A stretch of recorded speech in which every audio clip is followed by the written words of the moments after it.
Saudara, KPU Singkawang memastikan pelantikan anggota DPRD Singkawang yang berstatus tersangka kasus dugaan kekerasan seksual terhadap anak bisa tetap dilakukan karena penundaan pelantikan caleg terpilih berstatus tersangka hanya bisa dilakukan KPU terhadap caleg dengan kasus pidana korupsi.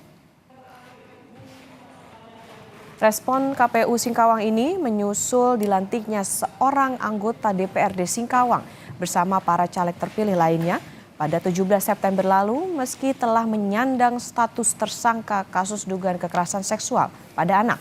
KPU Singkawang mengaku telah menyerahkan daftar nama caleg terpilih berdasarkan regulasi atau aturan yang berlaku sesuai PKPU nomor 6 tahun 2024 tentang penetapan calon terpilih, pelantikan caleg dengan status tersangka selain kasus dugaan korupsi tetap bisa dilakukan.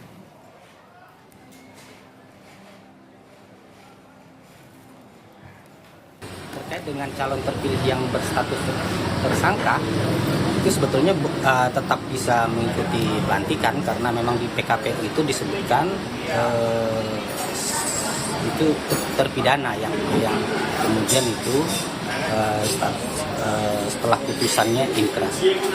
Terkait tersangka itu yang KPU dapat mengajukan untuk penundaan, mengajukan ke gubernur melalui wali kota terhadap calon terpilih yang berstatus tersangka itu hanya tersangka kasus dugaan korupsi. Sementara itu, menurut pengajar pemilu Fakultas Hukum UI, Titi Anggraini, menilai dalam hal seorang tersangka pencabulan yang dilantik menjadi anggota DPRD di Singkawang, Kalimantan Barat, partai harus bisa berkomitmen untuk memberi contoh moralitas dalam berpolitik.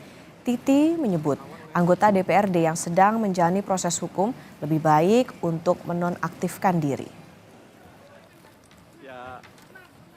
Tetapi dalam konteks bagaimana kita menyikapi perkara ini, tentu saja ada presumption of innocence, praduga tak bersalah.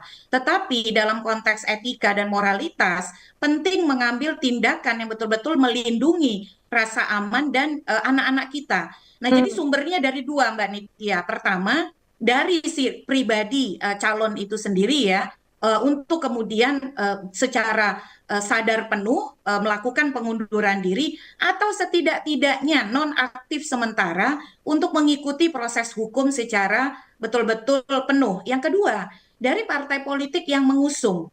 Tentu kalau kita lihat tadi ya penjelasan dari pihak kepolisian, penetapan kasus tersangka itu juga berdasarkan alat bukti yang cukup, minimal 2 alat bukti. Jadi sebenarnya yang dibutuhkan itu adalah komitmen sungguh-sungguh dari partai untuk memberikan contoh moralitas dan teladan